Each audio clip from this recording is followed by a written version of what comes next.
السلام علیکم، کیسے ہیں سب؟ امید ہے انشاءاللہ سب خیریت سے اور ٹھیک ہوں گے۔ آج آپ سے ایک بات شیئر کرنا چاہتا ہوں اور ایک چھوٹا سا قصہ سناؤں گا کہ غم اور دکھ بانٹنے سے کم ہوتا ہے اور خوشی جو ہے وہ بانٹنے سے زیادہ ہوتی ہے۔ ہمیں لوگوں کی دکھ سکھ میں ان کی دلجوئی کرنی چاہیے اور راہ چلتے لوگوں کو سلام کرنا چاہیے، کیونکہ ہمارے نبی کریم صلی اللہ علیہ وسلم کی حدیث کا مفہوم ہے کہ راہ چلتے لوگوں کو سلام کیا کرو، چاہے تم انہیں جانتے ہو یا نہ جانتے ہو۔ اس لیے راہ چلتے لوگوں کو سلام کریں اور سلام کو عام کریں، عزیز و اقارب کے لیے خاص وقت نکالیں اور ان کی محفلوں کا اور دعوتوں کا رواج عام کریں تاکہ لوگوں سے گھل مل سکے اور آسانیاں پیدا ہوں۔ تو خوشی اور غم میں آپ اپنے آپ کو تنہا نہیں پائیں گے۔ ظاہر ہے جو آپ لوگوں کو دیں گے آپ کو وہی واپس بھی ملے گا۔ جب آپ مشکل وقت میں ہوں تو یہی عزیز و اقارب اپنا سب کچھ چھوڑ چھاڑ کے آپ کی مدد کو پہنچیں گے، اپنی جمع پونجی میں سے آپ پر خرچ کریں گے اور جیسے آپ نے ان کو کیا ہوگا وہ اسی طرح آپ پر خرچ بھی کریں گے۔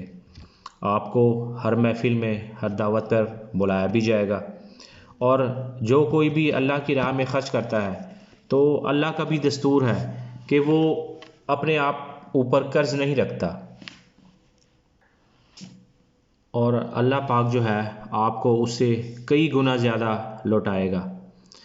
اور اسی بات پر ایک قصہ ہے آپ کو سناتا ہوں کہ کسی گاؤں میں ایک پڑھی لکھی عورت بیاہ کر آئی، تو بیاہ کے آنے کے چند دن بعد اس نے کھیر کی دیگ پکائی اور سارے محلے میں بانٹ دی۔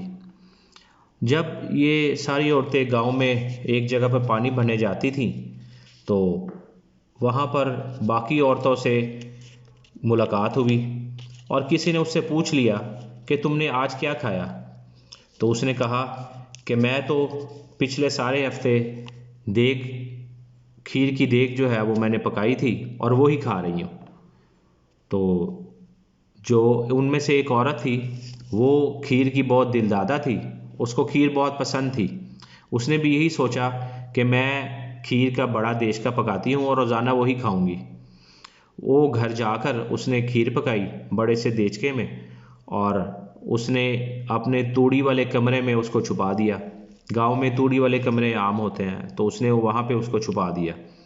تو اس نے ایک دن کھیر کھائی، بڑا مزہ آیا اس کو۔ پھر اس نے دوسرے دن کھیر کھائی تو اس کا ذائقہ کچھ بدلا ہوا تھا، اور اس نے جب تیسرے دن کھیر چکھی تو وہ بالکل خراب ہو چکی تھی۔ ظاہر ہے گاؤں میں فریج وغیرہ تو نہیں ہوتے، اس کی وجہ سے کھیر خراب ہو گئی۔ تو وہ بڑی حیران ہوئی کہ جو نئی بیاہی ہوئی عورت آئی ہے وہ روزانہ پورے ہفتے سے کھیر کھا رہی ہے اور میری کھیر جو ہے وہ تیسرے دن ہی خراب ہو گئی۔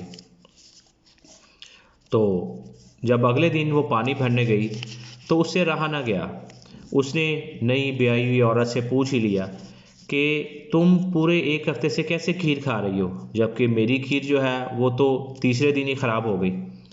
تو نئی بیاہی ہوئی عورت نے مسکرا کر کہا کہ میں کھیر صرف ایک دن پکا کر سارے محلے میں بانٹی تھی، اور اب محلے والے روزانہ کھیر پکا کر میرے پاس بھیجتے ہیں، کسی نہ کسی گھر سے کھیر آ جاتی ہے تو وہ میں روزانہ کھاتی ہوں۔ تو گاؤں کی عورتیں چونکہ سیدھی سادھی ہوتی ہیں تو وہ اس کا مطلب نہ سمجھ سکی۔ تو کہنے کا مقصد یہی تھا کہ غم اور خوشی میں لوگوں کی دلجوئی کریں، غم بانٹیں، خوشی بھی بانٹیں، اس سے آپ بھی سکون میں رہیں گے اور آپ کو خوشی بھی ہوگی۔ اور آج کل جتنی پریشانیاں اور مصیبتیں آج کل کے دور میں ہیں اس سے کسی حد تک ہم بچ سکیں گے۔ بہت شکریہ، بہت مہربانی مجھے دیکھنے کا۔ میرا چینل سبسکرائب کر دیں، Awais Ahmed vlogs. Thank you, اللہ حافظ۔